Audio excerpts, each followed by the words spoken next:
don't know if you guys can see that, but it says Lakeview Colony. Got a John Deere tractor and a baler.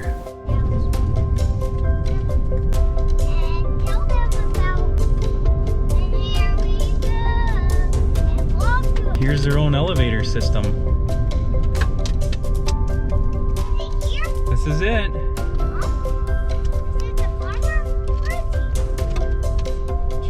Look at that. It does have a bunch of corn in it. And here's, what's this, Russell?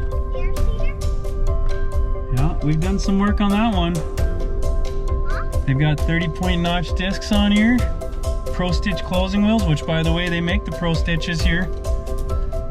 That's their deal. And the vanilla seat tab, the stabilizer, they got some great inventions. All right, well, we're just finishing up here at Lakeview. Yeah, you like that? We had a great time. They actually treated us to supper. I love that part. And they're gonna keep working on that equipment.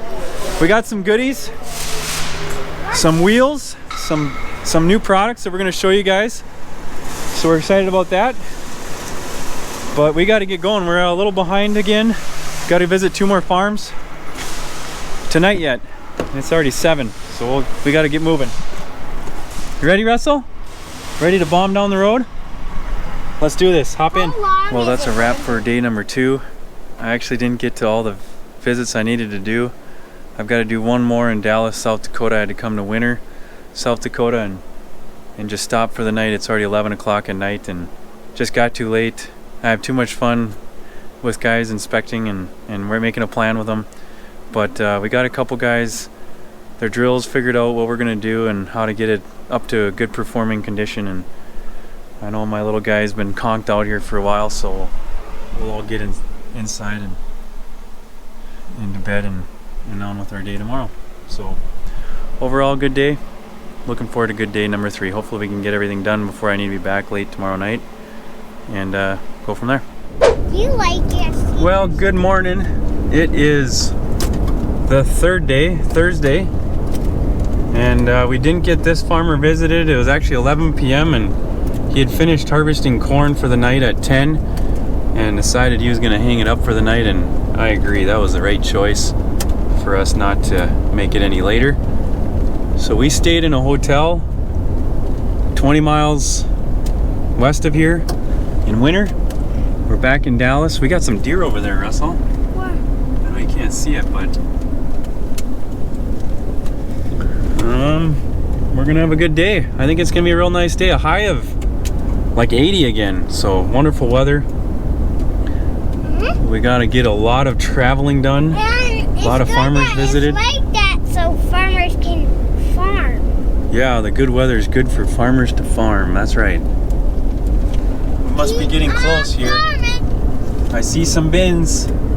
I see a big shop. Might have the drill inside. I think we're here.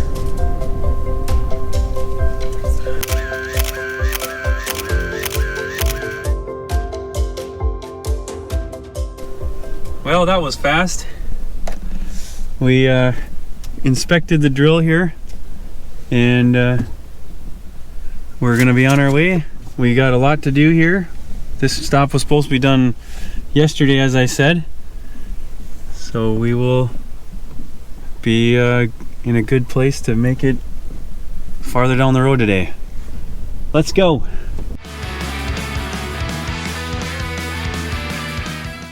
We got an air seeder here.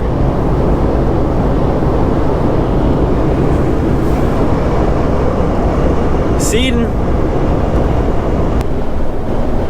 Almost to the next location in Kennebec, South Dakota. So once we get there, we'll look at a cart here. Probably going to be a 3-tank rebuild, 550 bushel cart. I'll do some video of it so you can see one of these visits that we do.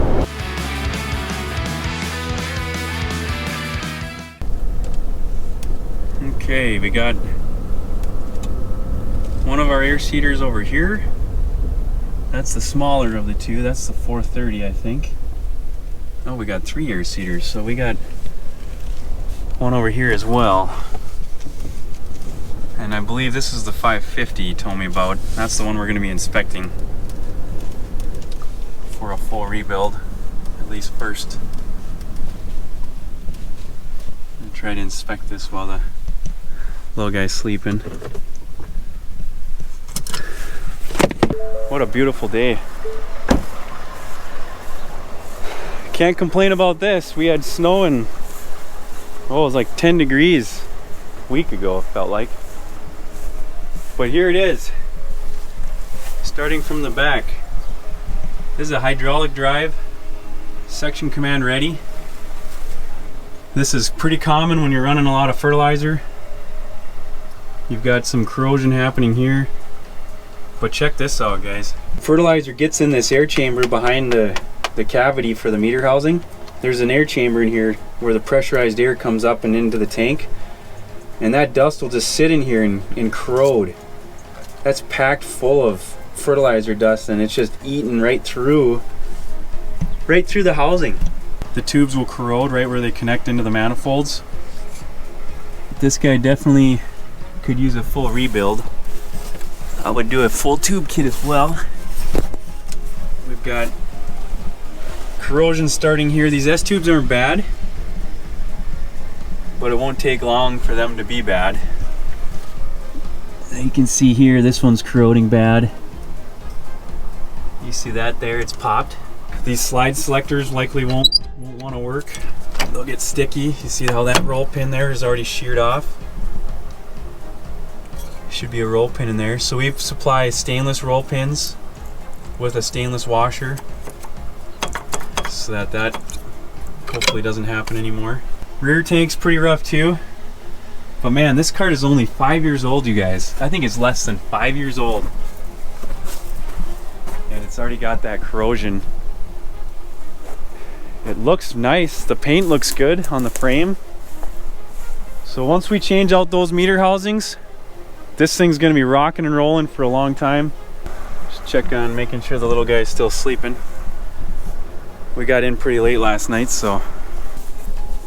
But we've got a Mag 2 3/4 urethane gauge wheel right here. These are phenomenal. They work great.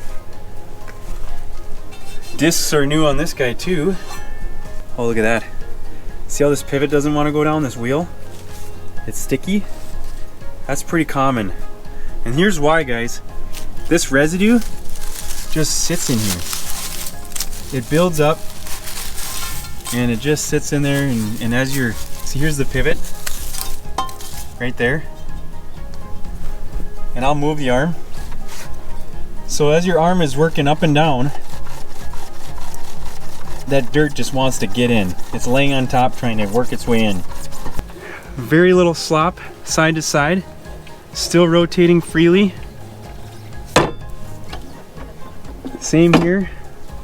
This one was just a little sticky because it's probably got the washer against the urethane seals, but no side to side slop. This one's free. Let's check the row unit pins.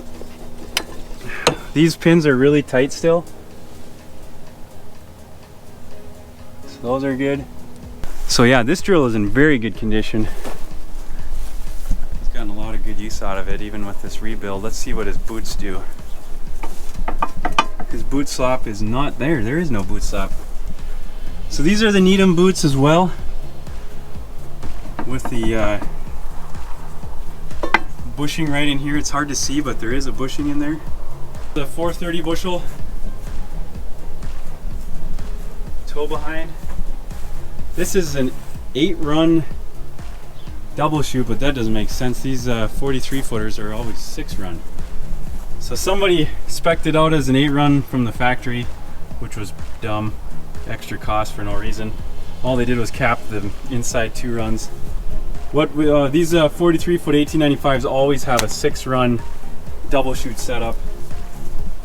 So if we were to rebuild this, we would convert it to the 6-run like it's supposed to be. These ones are looking like they're in pretty good shape, yet you don't see as much corrosion. Now you can see that there's fertilizer that was left on here. That's not going to be good. It must have spilled from up above. Check this out. You guys see that? It's like a piece of fertilizer just sat on there. But maybe not. Maybe it came from within and it's just bubbling through. But this fertilizer is nasty. It'll corrode through all this stuff. Steel, aluminum, even your vehicles, right? If it's on the road, that's salt. So it's a high salt mix, or a high salt content, as I understand it. So he'll be running this as long as he can. Probably get another couple years out of it, but pretty soon this is going to be leaking and causing problems. I'm sure the half with disconnects aren't functioning, but you can just deal with it for a while. This one's a ground drive. You see the chains there? Sprocket will be back here. So there's the ground drive, and it goes off that wheel. See the transmissions here. If these ever go bad, we can change those out to hydraulic drive and get variable rating. Very accurate variable rating. This is variable rate as well, but these go slow, they stick. If your controller ever goes bad, there's a controller up there. It's a great way to get just a whole new system, new controller, updated to the newer display. Run it right off your 2630 or Gen 4 monitor. Look at that. This the roll pins have already sheared off, and I'm sure this is stuck, not moving. You're for sure not moving it now. So hopefully he's okay with it in that position. That's not good though. We normally, I know the guys, and I'm sure this wasn't intended, but they'll normally try to clean that off to not have that happen, because that'll cause corrosion a lot faster. This one has a conveyor, and these conveyors will rot out. You can see there's a fair bit of corrosion in here already. This is a weak point on a John Deere design, and it'll actually bend or break there. So stainless steel will solve that. Yeah, overall very good. Normally we like to meet with guys out here, but he knows what needs to happen, and this is just I'm passing through and might as well verify we're not missing anything. I'll take some pictures with my phone and we'll be on. Back on the road again. This is good for all of us, for all the driving we have to do. Just drive prairie and then an oasis of green. Of course, it was the first house on the hill 7 miles back, so looks like I'm a little off. Well, that didn't work out so good. Couldn't get a hold of him on the phone for the last few weeks, and then he's not even home. Look at that view, you guys. Can you see that? I mean, maybe he gets used to this, but where I'm from, where it's flat, this is beautiful.